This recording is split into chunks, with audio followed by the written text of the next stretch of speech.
Start recording. All right. Good morning. Welcome out to the Market Watch Group weekly opening bell. I'm Scott. We're a little past our start time, but we're off and running. Here are our disclaimers. This is educational, illustrative only. We're not brokers. We're not advisors. No advice, no recommendations. Today's agenda, look at the futures in the news. We'll review the economic calendar. It's employment week. Review our posture. We're bullish. Mindset for trades. We have a minor hiccup on the open. That doesn't mean anything to us. We're not like, oh, the futures are down. What are we going to do? We're like, hey, sometimes futures open down. There is, if you go to Friday, in the recording of Friday's weekly close, we walked through a trade that I said, this is a potential alert. It's valid. I haven't put it out yet, but I probably will sometime today on AXP. We'll look at it. You'll see. Or you might get a chance. I think a couple people got in early. It's a valid trade. That's why you would get in. But there was a question asked about that in Discord this morning. So, yeah, that's what it was. It was not formally put out as an alert yet, but we did walk through it. And if you want to walk through the mindset, the logistics, you can go in and watch that. So what else? We'll talk about the opening range. We'll talk about what we see on our watch list and trading plan section of the week. It's section 8. Checking in on and setting trading goals. You're going to put a few in place, and then we're going to start over section 1 again. Should be good. All right, let's get to it. Well, there you can see the futures are down. U.S. futures slip from records with Powell to speak. He already spoke. We already know. He already told us. We're not expecting anything new. Futures are down 0.2 on the S&P, 0.19 on the Dow, 0.22 on the NASDAQ, 0.57 on the Russell. A little bit more aggressively there, but we've seen a little bit more aggressively it bump higher. Crude oil is down 0.15, gold down 0.2, so pretty much just across the board. A minor little blip. Powell is supposed to speak again. Let's take a quick peek at the economic calendar.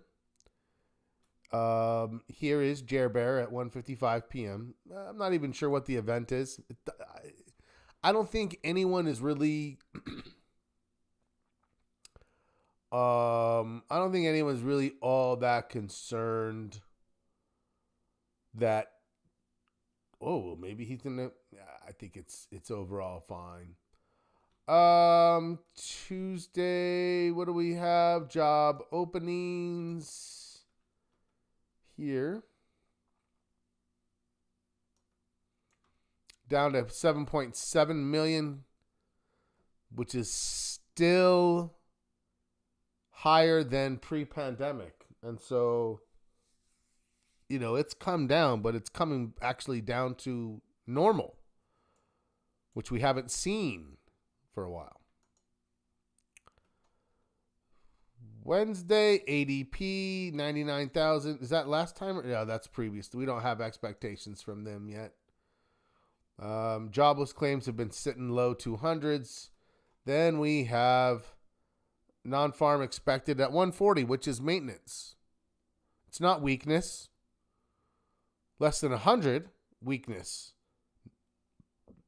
Negative jobs, weakness. 150. It's not growth. I'm not saying, oh, look at us expanding. Stability. What's expected from the unemployment rate? Remember, it was 4.3. That's what triggered. I think it was, wasn't it? I thought it was 4.3, and then it dropped back to 4.2. And it's like, well, what happens on that indicator if it triggers? Then it actually goes back a clip and is near historic lows. That's what I think took the validity away. If you don't know what I'm talking about, we referenced, it's called the SOM indicator, and it accurately predicted 9 or 11 recessions based on unemployment being 0.5% higher than the 12-month low. It means that it's gone up too fast and its weakness. But the problem is, in this case, and as I dug into it further, because I was initially like, oh, this is something, you guys. But doing the due diligence that we should do, I looked into it further. I even found a time where she's like, this may not be applicable when the 12-month low you're referencing is also a historic low. Like, that's the lowest it's ever been. Ever. Like, maybe we should not necessarily throw everything behind that. And then here's the deal. There'll be like a recession like in 18 months, and they'll be like, see, the SOM indicator. What? It doesn't count 2 years ago? Okay, so that's it. What time is it? We've got 2 minutes. 50-50, slightly ahead for a 0.5 point cut. Should we do a quick check-in? I still think another 0.25 point. I don't think they're going to hit it with a half. Although, actually, as I say it, I'm kind of thinking, well, if they really were going to demonstrate a commitment, that they're going to stay in front of it, and that they are convinced it got to the point it needed to get to, would they hit it with 50 again?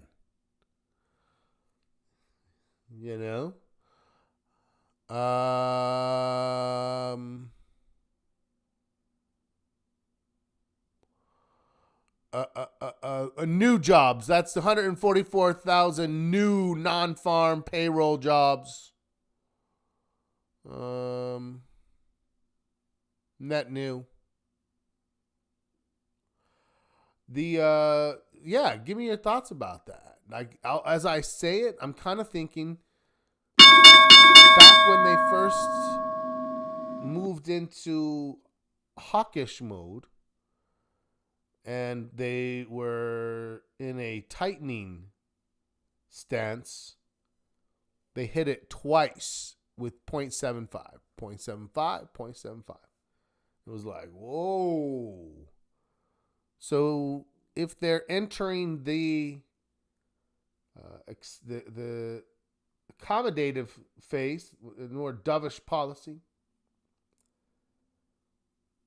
or are they going to hit it twice? I'm actually thinking, anyone want to weigh in? I'm kind of moving to that 0.5 point. Like, they hit it another 0.5 point, then maybe a quarter in December, and then they call it. But boy, I'll tell you what, if we get, it'll be interesting, because I have a feeling there's going to be uncertainty in the election, right? There's going to be uncertainty. And I try not to be a conspiracy theorist, but I hear that there's like intended as such. But if the Fed comes out with that rate, I think we have a fall/Santa rally for sure. Don't fight the Fed. We know that.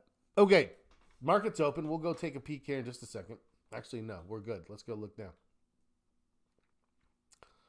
Everyone's quiet today. Nobody wants to throw their guess out for what they think the rate hike, the rate cut is going to be.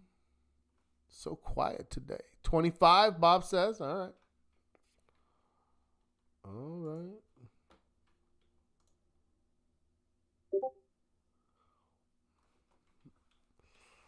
So, consumer staples turned up today. You can kind of see, if you're still looking at this CL, it's where it needs to be. It's up, but there's not much grace left here with this thing. Yeah.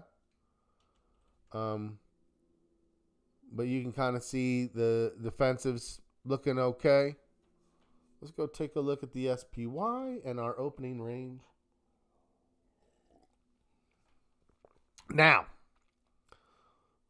we identified quite a few setups, a lot of different areas. We had a lot in financials. We had a lot in technology, communication services. We had some consumer discretionary, little bit of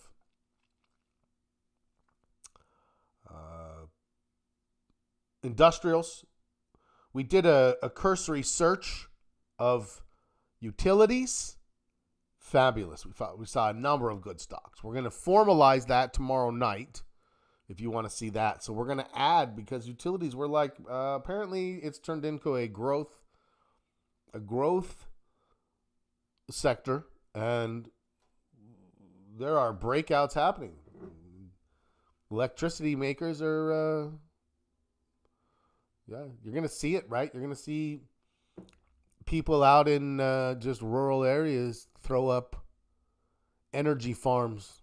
Instead of farming, they just slap up a bunch of solar panels, because there's just going to be such a demand for electricity, right? With AI and crypto and, the such. So we opened down a little. We're already coming back. It's easier than milking cows, Bob, right? It's 100%. Just slap it up, plug it in. How long are solar panels good for? About like 15 years or something like that. All right, you just put one section a year for 5 years, 25 years. Holy shit. That sounds great. 25 years. Yeah. Interesting. Oh, I'm going to start buying like sunny land with nothing on it that's near a power line and start slapping it up.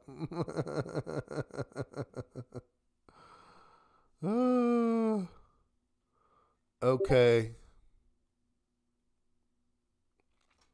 20 to 40 years? Oh my gosh. I need to get like caught up on the technology. 40 years is impressive.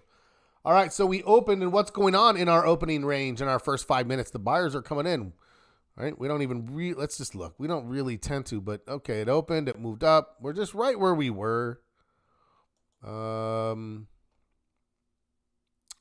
Let's take a look at our VIX. That was interesting to us.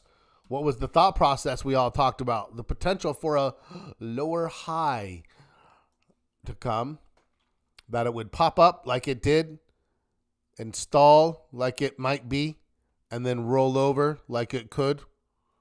And that would be this de-escalation pattern. If you weren't there and didn't have a chance to listen to the recording,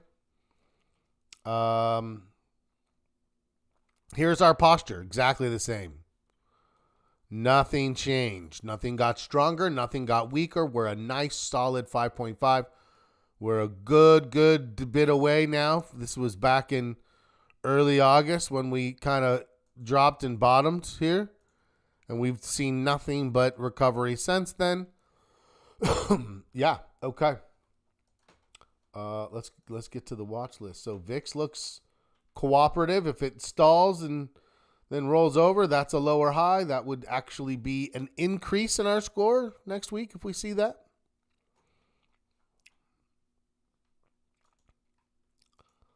Okay.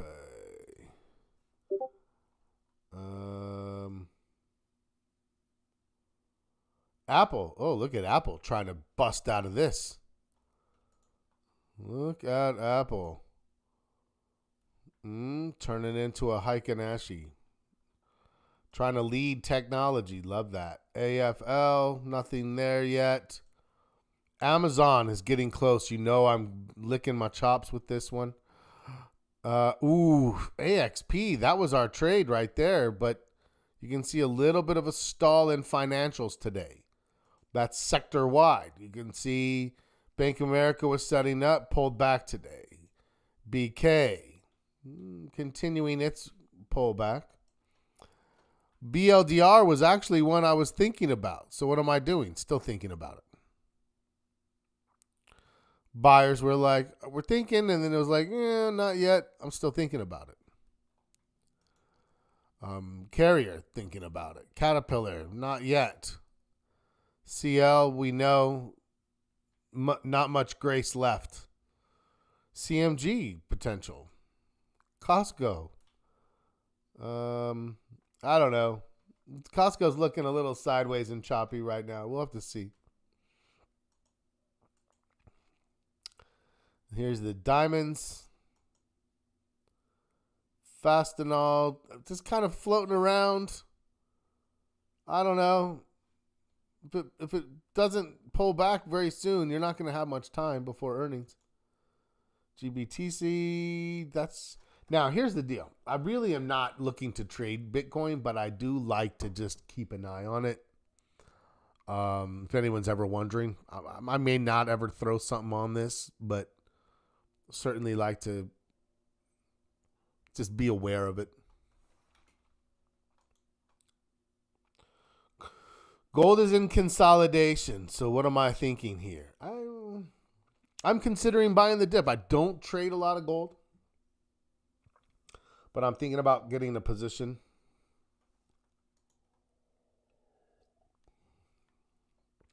No.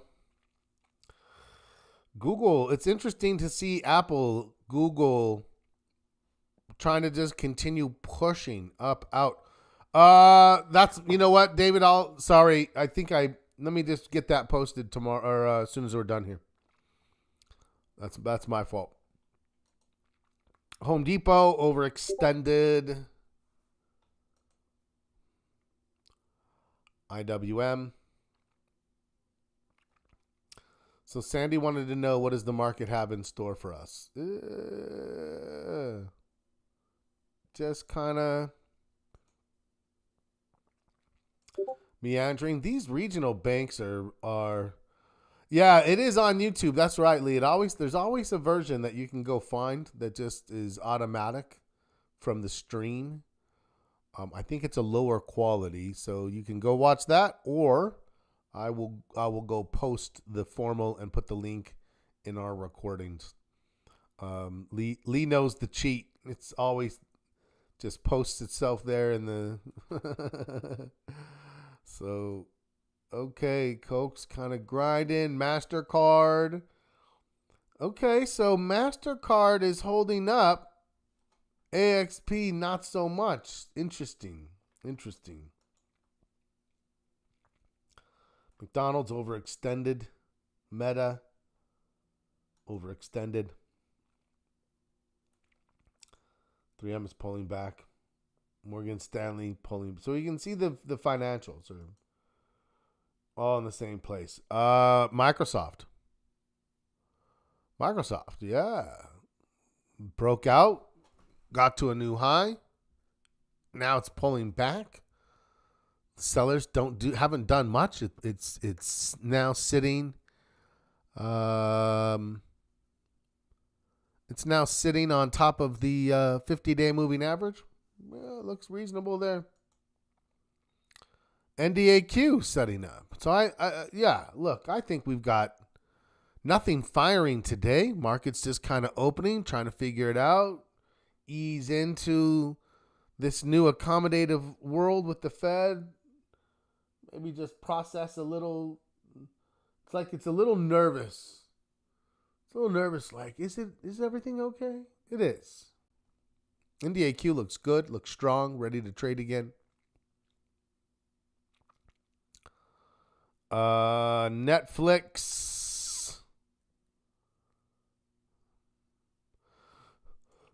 Just got to its new highest high, right? Like, you can't really argue with that. Nvidia, if it stabilizes, we know there's a lot of strength sniffing around in these technology stocks, right? PGR still considered viable. PLTR, oh yeah. At this point, if this thing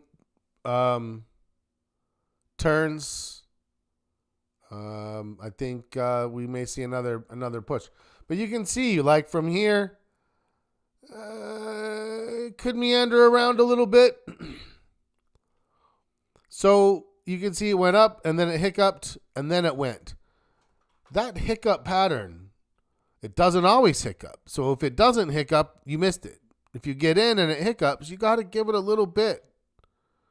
If you were to take this trade and then stop out, only to then watch that, it never broke support. We know we're in a bull market. So, for example, AXP, if it's hiccuped, great. I mean, it's not great, but it's also not catastrophic. It's not wrong. This is the kind of market where I'm much more likely to stay in trades, give it some grace, see what we can do. Okay, let's keep going. But I do like PLTR as a setup. A lot of things setting up across a lot of different places right now.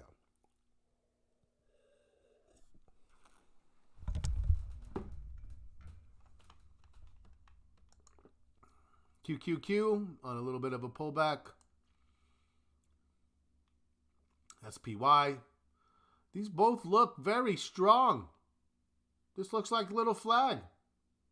Like, oh, just a little consolidation, and then this thing might be ready to jump again. Same thing there. Tesla's all the way back up. Is anyone in? You guys know I'm not a huge Tesla fan. Did anyone trade Tesla up this time?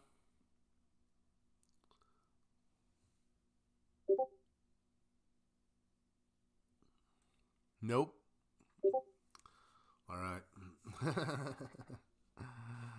We used to watch some of the other EV stocks, but they're just a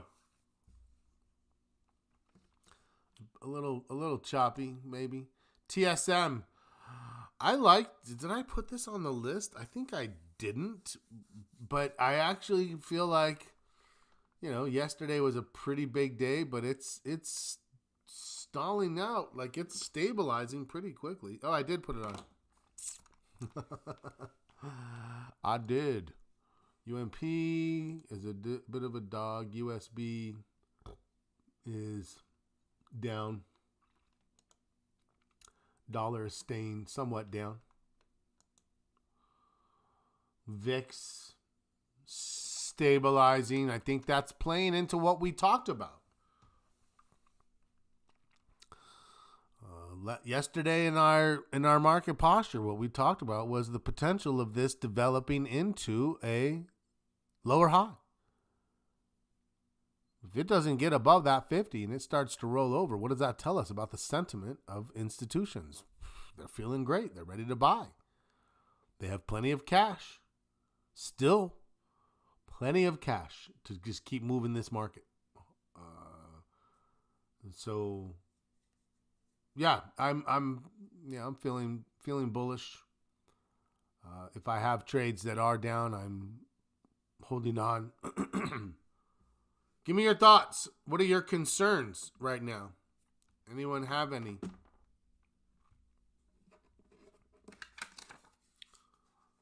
Let me know. All right, let's keep going. Walmart on the list. So strong. Look at this thing. It's just so strong.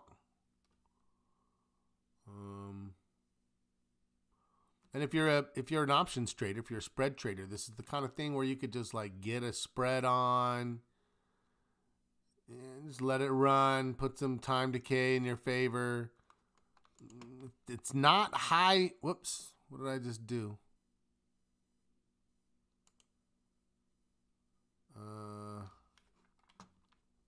I don't know what I did.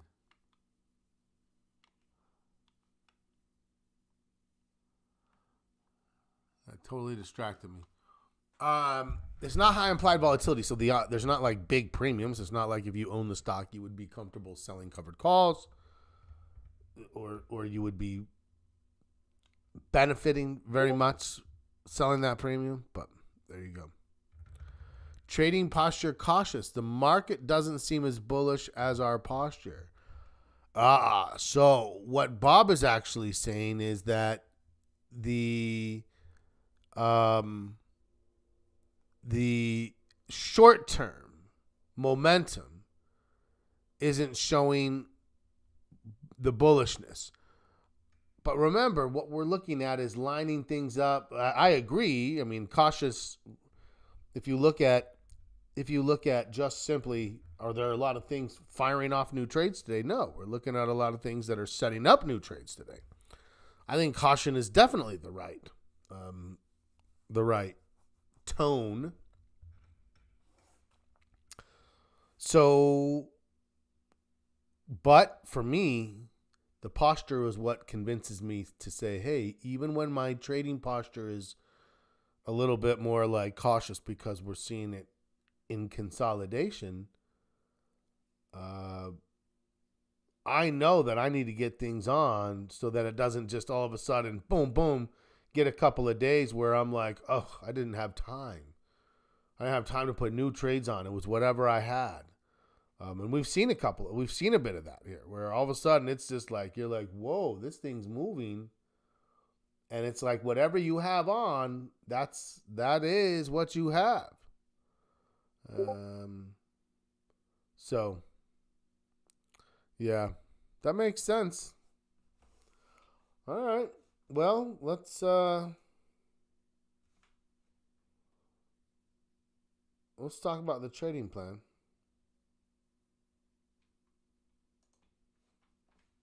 For a second. Any other concerns? Anything that I'm missing in what we've talked about? Let me know.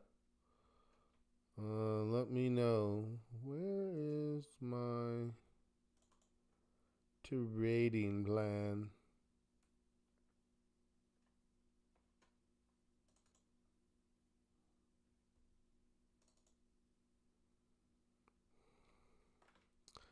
Okay. Those of you who are new, not this week, but next week, we're starting over with section 1. This week,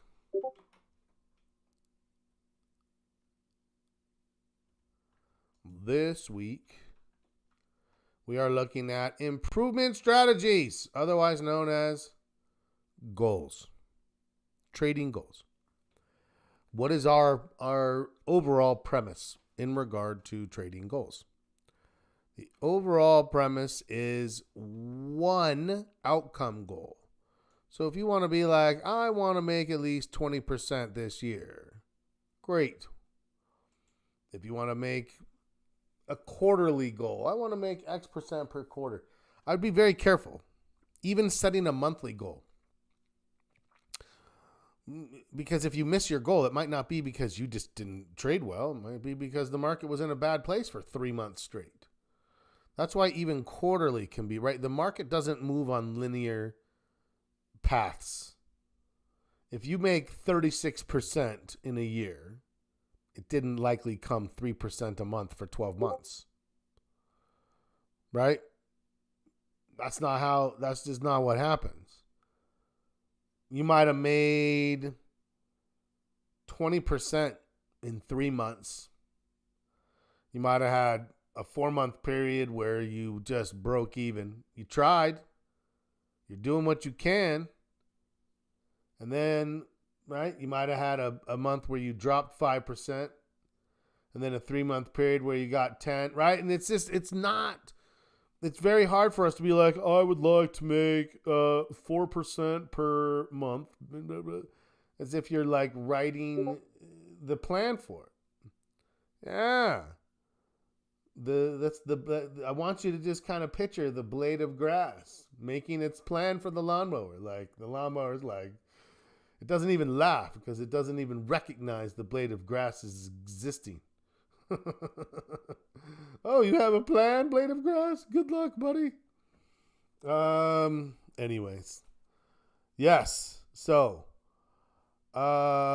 we just go with the flow and hope that the flow produces enough for us. Right? What we want to focus on is process goals.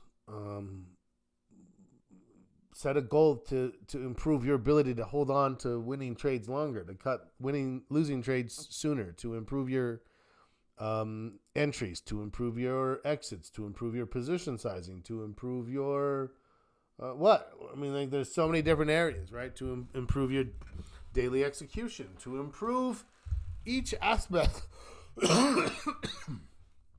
of your trading plan.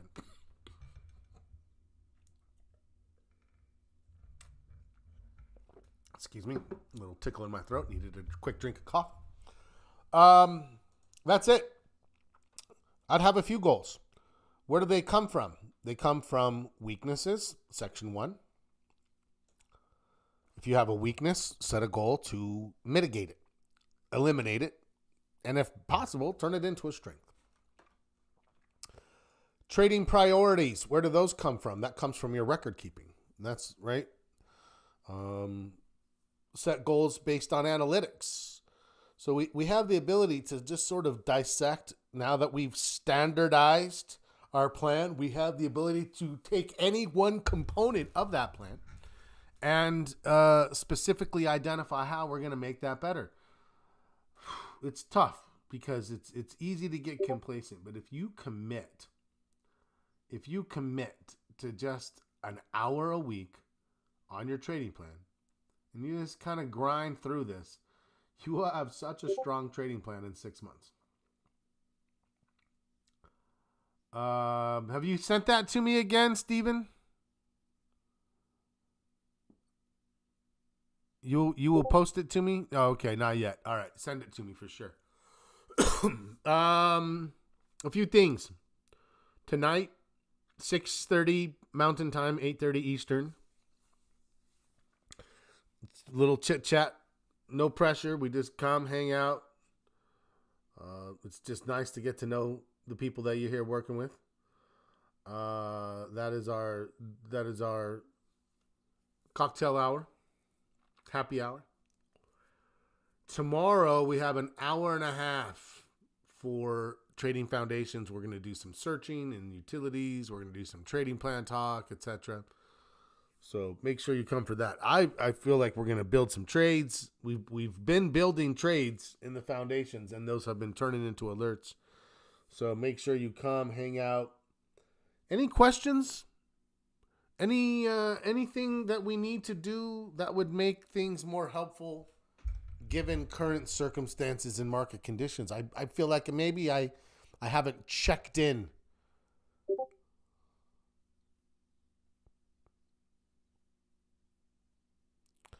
Yes, Miguel, another round. Constant, right?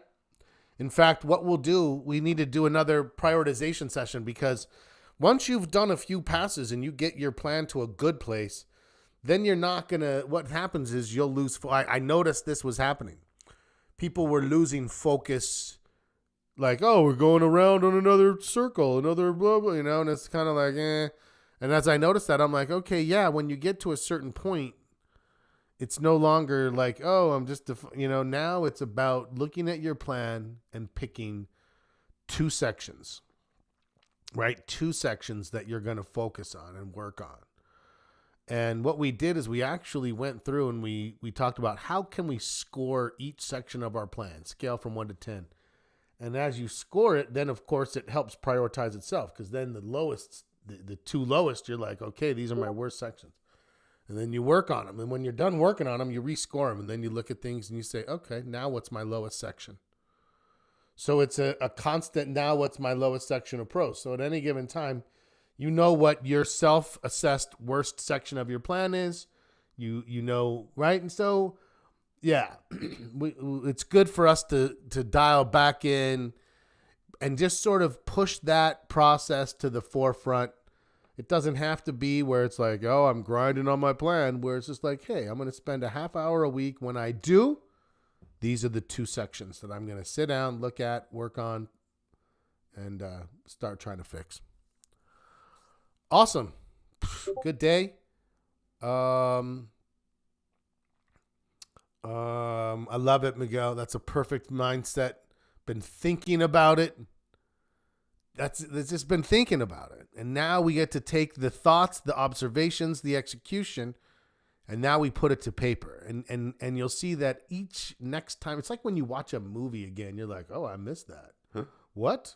I didn't know he said, right? And you catch more things. It's like the next pass, you're like, oh yeah, now I can. Anyway, yeah, good. I'm excited. Let's make sure we get to that together tomorrow. Good Monday, good start. Let's go check in on the market one more time. Look at Walmart. Walmart wants to bounce off the top of that channel. Oh, so we're kind of stable here, just sitting. I mean, overall, there's a lot of strength. The VIX looks like it's stabilizing. Okay, I'm here for it. Good to see everybody. I will go get the. Oh, thank you, Lee. Good to see you. Thanks, everyone. See you tonight if possible. If not, tomorrow. As always, happy trading.